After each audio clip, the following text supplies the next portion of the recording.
자, 오늘은 본문 말씀을 가지고 이 마음을 품으라.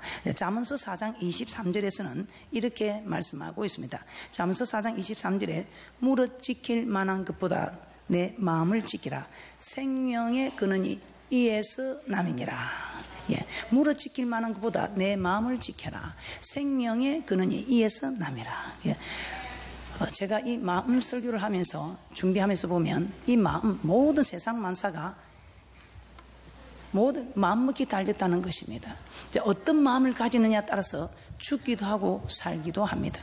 그래서 이 마음, 어떤 전자회사에서는 순간의 선택이 10년을 좌우한다는데 우리 순간에 이 마음의 선택이 살기도 하고 죽기도 하고, 이 마음의 선택이 성공하기도 하고 실패하기도 하고, 이 마음의 선택이 부부간에 이혼이 되기도 하고 끝까지 살아가기도 하고, 이 모든 일들이 마음먹기 달렸다는 것입니다. 그래서 무릇 지킬 만한 것보다 내 마음을 지키라. 생명의 근원이 이에서 남이라. 오늘 우리는 어떤 마음을 지켜야 되나? 여호와 하나님께서 허락하시는 말씀을 지키는, 여호와 하나님 허락하시는 이 말씀을 지키는 자는 사는 역사가, 이 땅에서도 사는 역사가, 저 맹세한 땅에 가서도 영원히 사는 역사가 있다는 것입니다. 자, 그러면 오늘 우리 하나님께서는 이 마음을 품으라. 이 마음을, 무슨 이 마음? 그리스도의 마음을 품으라 이 말입니다. 예수 그리스도의 마음을 품으라. 자, 예수 그리스도의 마음은 어떤 마음인가? 첫째, 겸손한 마음입니다.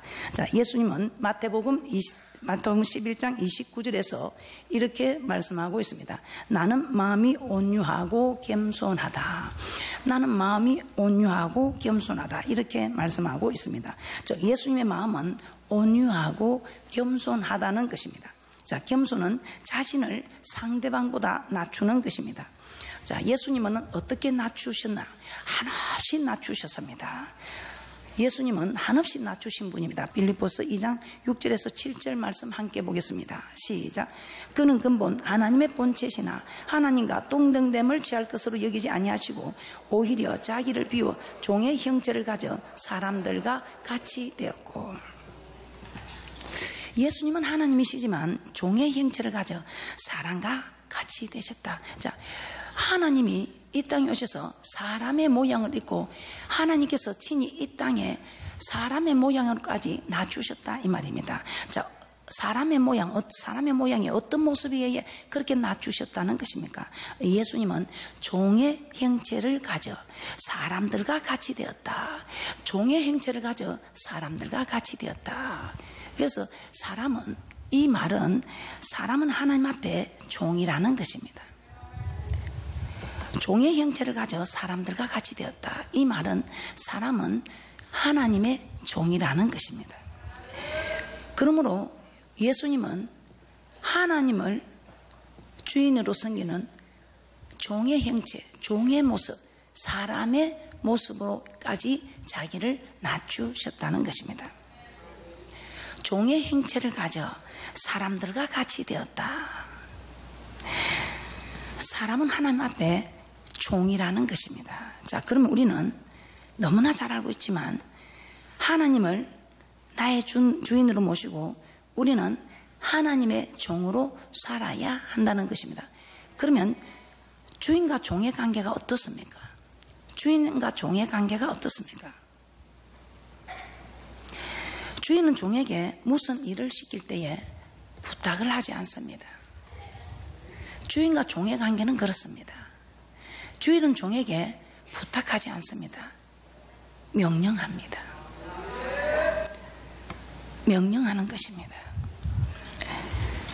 그러면 종은 어떻습니까? 종은 주인의 뜻이 자기의 뜻과 맞지 않아도 그 명령을 거절하지 않습니다.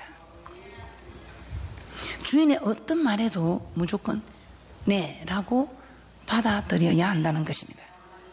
자, 그래서 우리는 하나님과 우리의 관계가 주인과 종의 관계라는 걸 이제 아셨다면 우리 하나님께서 우리에게 말씀하실 때도 어떻게 하셨는지 한번 살펴보도록 하겠습니다. 자, 하나님도 그의 백성들에게 말씀하실 때 부탁하지 않으셨습니다. 명령하셨습니다. 명령입니다. 자, 하나님은 이스라엘 백성과 시내산에서 언약을 맺으시고 그 언약의 대표격인 십계명을 모세에게 주셨습니다. 출애굽기 한번 찾아보겠습니다. 자, 출애굽기 20장 3절에서 17절에 보면 이렇게 되어 있습니다.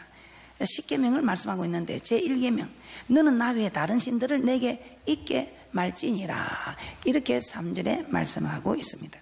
그러면서 두 번째는 너를 위하여 새긴 우상을 만들지 말고 하늘에 있는 것이나 아래로 땅에 있는 것이나 땅 아래 물속에 있는 것에 아무 형상이든지 만들지 말며 그것들에게 절하지 말며 그것들을 섬기지 말라고 제2계명을 말씀하고 있습니다. 그리고 제3계명에 있어서는 너는 너희 하나님 여호와 이름을 망령되이 일컫지 말라, 7절에 그렇게 말씀하고 있습니다. 그러면서 우리 하나님께서는 이렇게 말씀하고 있습니다. 6계명인 살인하지 말라, 7계명인 간음하지 말라, 8계명인 도적질하지 말라, 9계명이 내 이웃에 대하여 거짓 증거하지 말라, 10계명이 내 이웃의 집을 탐내지 말라고 하셨습니다. 이처럼 하지 말라고 명령하셨습니다. 그런데 제4계명, 5계명은 이렇게 말씀하고 있습니다. 제4계명, 5계명은 하라는 명령입니다. 4계명은 안식일을 기억하여 거룩히 지키라는 것입니다.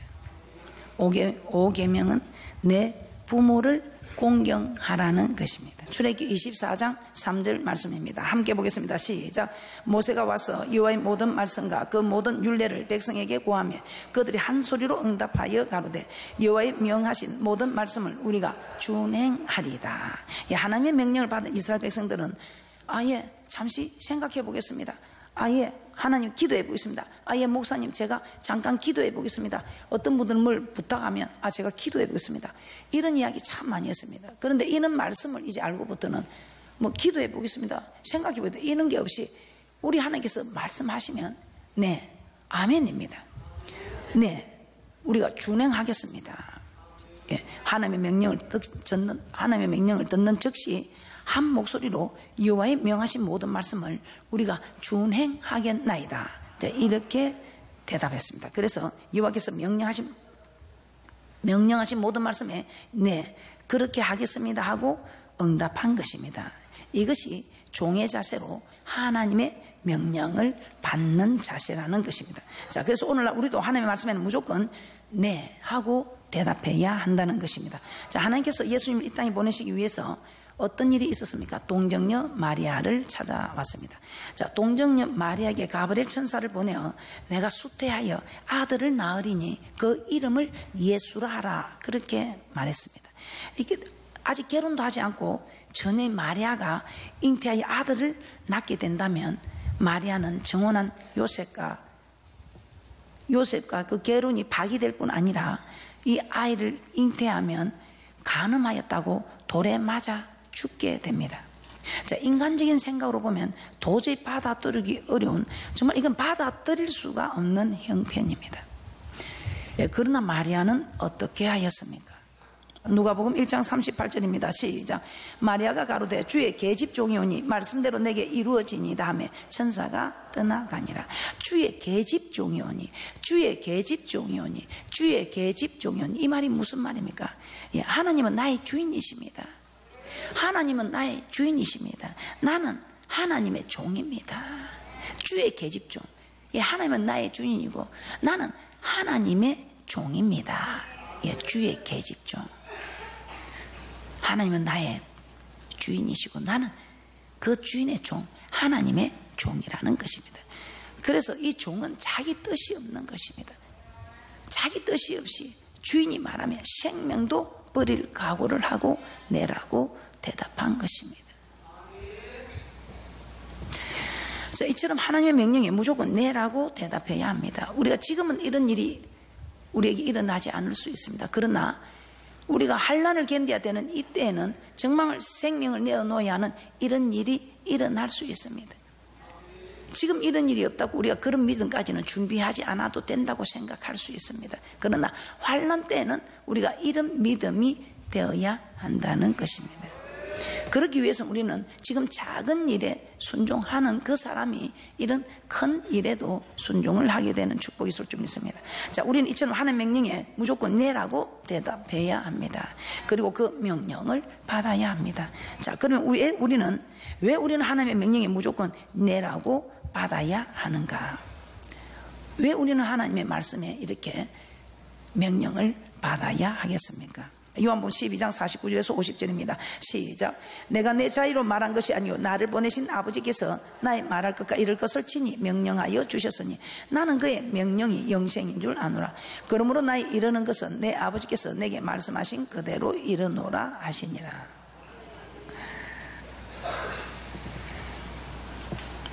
예수님이 전하신 말씀들은 예수님 스스로 말하는 것이 아니라 하나님께서 주신 말씀들을 주었다는 것입니다. 그래서 우리는 하나님의 말씀이 우리에게 임하면 그 말씀에 내라고 대답하는 축복이 있을 줄 믿습니다. 자, 우리 하나님은 부탁을 하지 않으시고 명령하십니다. 하라 하지 마라. 그 명령을 순종할 때에 우리에게 영생이 있다는 것입니다. 자, 하나님의 명령은 도덕이나 철학, 사상 이런 것이 아닙니다. 하나님의 명령은 영생입니다. 자, 그래서 예수님은 자신의 생각대로 경험대로 말하지 않고 하나님께서 주신 그 명령대로 받고 그대로만 전하셨다는 것입니다. 그러면 우리는 이것이 기록된 하나님의 말씀이면 우리는 내 생각 내 뜻을 버리고 무조건 내라고 받아야 우리에게 그 명령이 영생이 된다는 것입니다.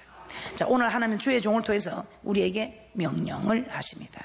주의 종이 전하는 하나님의 말씀에 우리는 네, 아멘으로 대답하며 그 말씀을 받아야 우리는 영생을 얻을 뿐만 아니라 하나님께 영광을 돌리게 된다는 것입니다. 우리는 이사야서 43장 7절에 우리를 하나님이 창조하신 목적이 하나님께 영광을 돌리게 하기 위함이라는 것입니다. 그런데 우리는 하나님의 아버지 말씀에 네라고 하답할 때에 우리는 영광을 돌리게 된다고 고린도후서 1장 20절에 말씀하고 있습니다. 그러므로 하나님 말씀에 선포되면 아멘으로 대답하여 그 말씀을 받으시기를 주님의 이름으로 축복합니다. 두 번째, 온유한 마음입니다.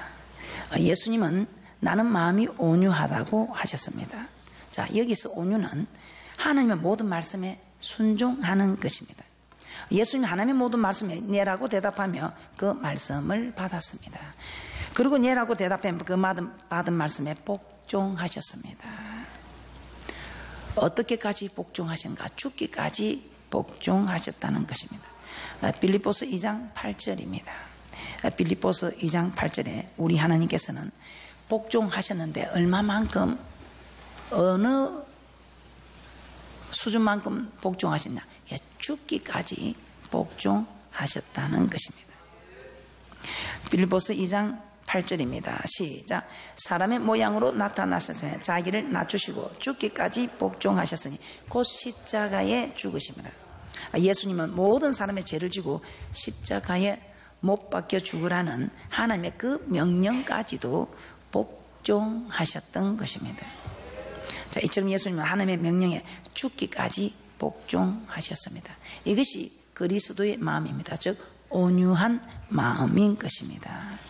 우리는 이 마음을 품어야 합니다.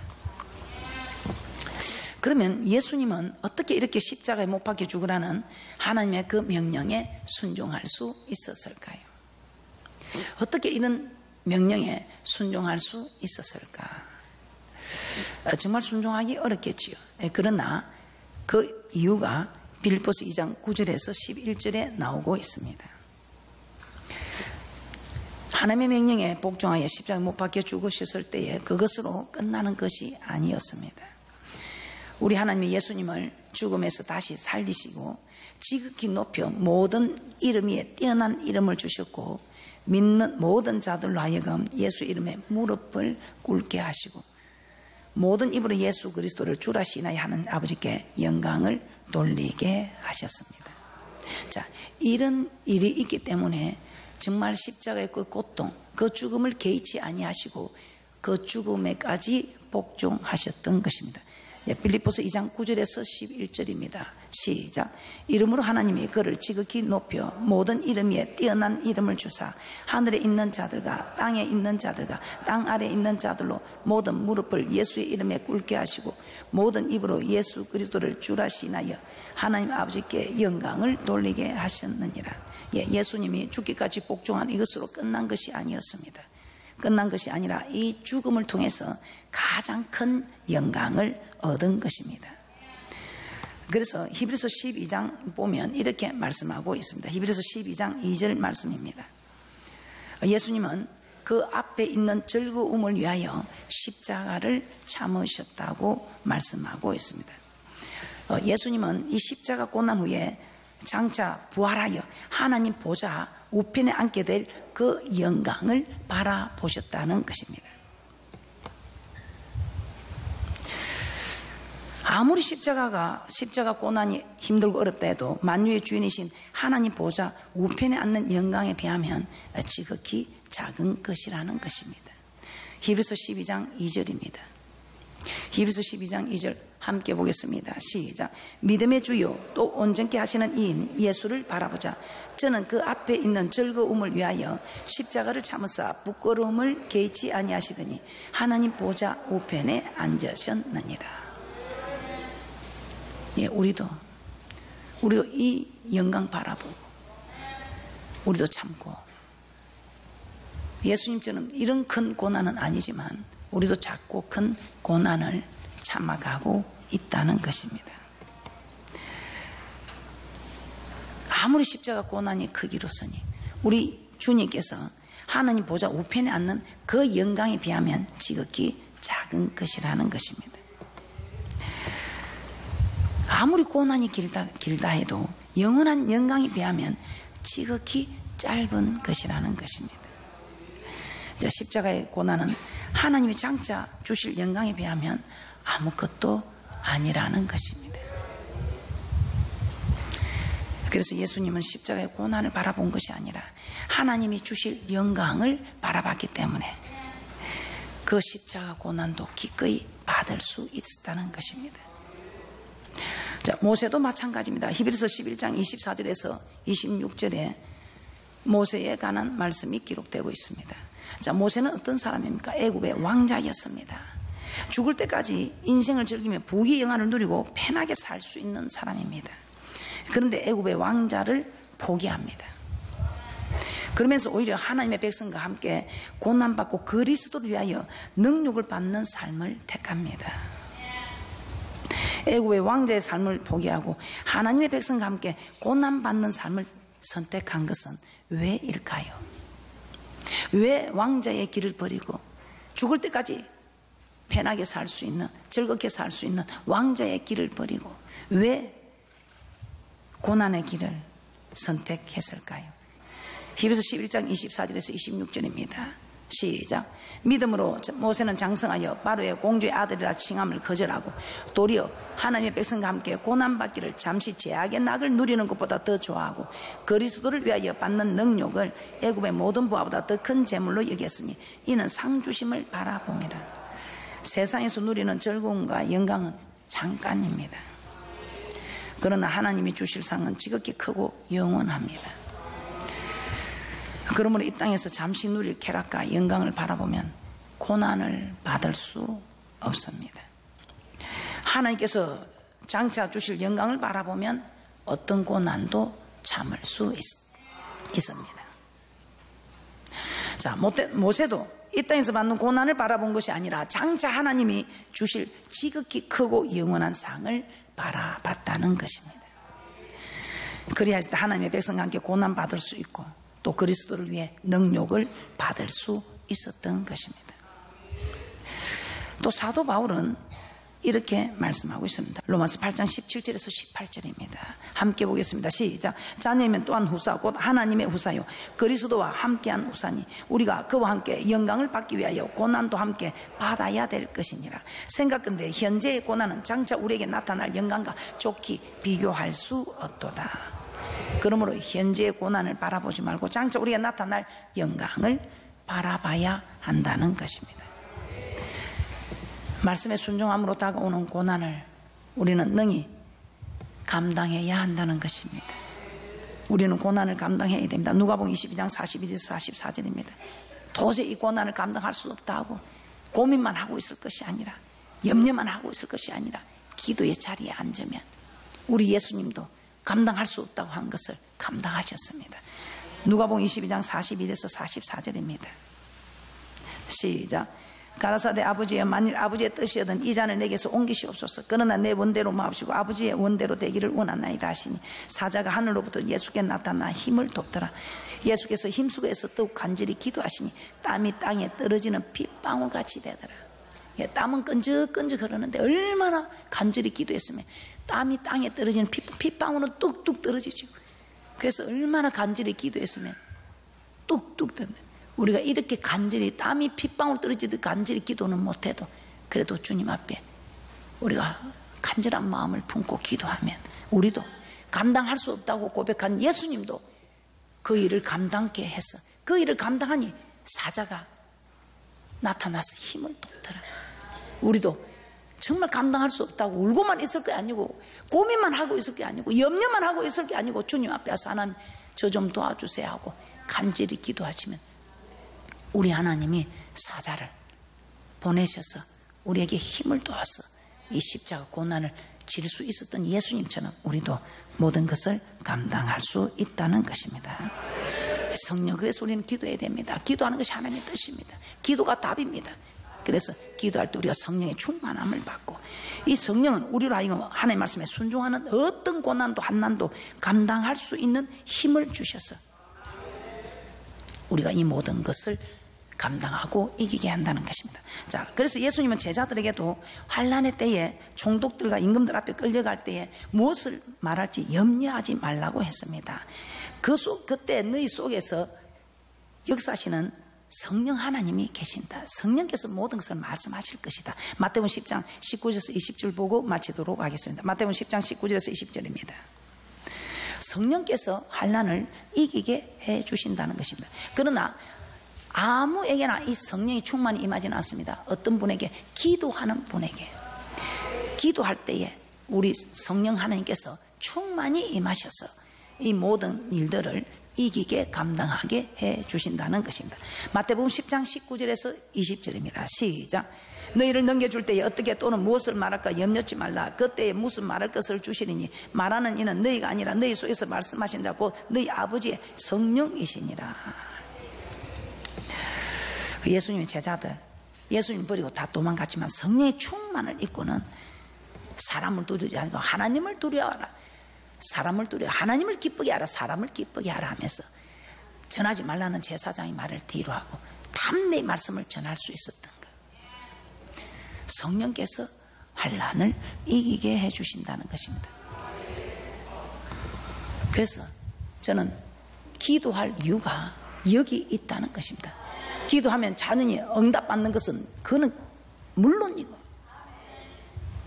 그래서 제가 그렇게 말합니다. 기도할 이유 있네, 기도할 이유 있네, 기도할 이유 있네. 기도할 이유가 여기 있다는 것입니다. 여러분과 제가 어려운 고난들 못 견딥니다. 지금 작고 큰 고난을 못 견딥니다.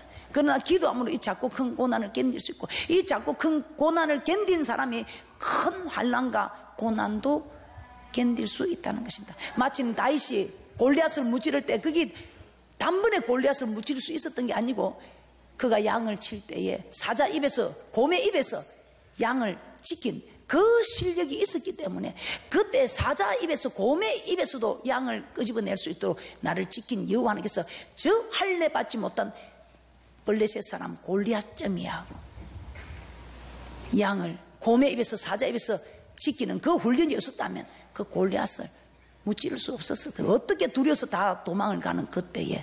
그러나 곰도 사자도 내가 쳐선저 저 할례 받지 못한 골리앗점이야 하고 골리앗을 무너뜨릴 수 있었던 것입니다. 그래서 기도가 답입니다. 기도하라, 기도하라. 쉬지 말고 기도하라. 이는 주 그리스도 예수 안에서 너희를 향하신 하나님의 뜻이라. 하나님의 뜻이 기도해라, 기도해라. 기도해야 네가 이 말씀을 지킬 수 있고, 기도해야 이 말씀을 지켜야 환난을 능히 피하고 인자 앞에 설 수 있다는 누가복음 21장 36절의 말씀이 우리에게 그대로 응한다는 것을 우리에게 말씀하고 있다는 것입니다. 기도합시다. 결론입니다. 우리는 예수 그리스도의 겸손한 마음을 품어야 합니다. 종의 자세로 자신을 낮추고 어떤 하나님의 명령도 네 하고 받아야 한다는 것입니다. 왜냐하면 하나님의 명령은 영생이기 때문입니다. 그리고 우리는 예수님의 마음, 온유한 마음을 품어야 합니다. 이 온유한 마음은 어떤 말씀이라도 복종해야 되는, 죽기까지 복종하는 마음입니다. 우리는 왜 이 죽기까지 복종해야 할까요? 우리 하나님께서 장차 주실 영광을 바라보고 도저히 감당할 수 없는 고난이라도 기도하면 하나님께서 감당케 하신다는 것을 아셔서 우리는 기도함으로 겸손하고 온유한 주님의 마음을 품어서 그 모든 일에 능히 이기고 인자 앞에 설 수 있는 복 있는 분들이 되시기를 주님의 이름으로 축복합니다.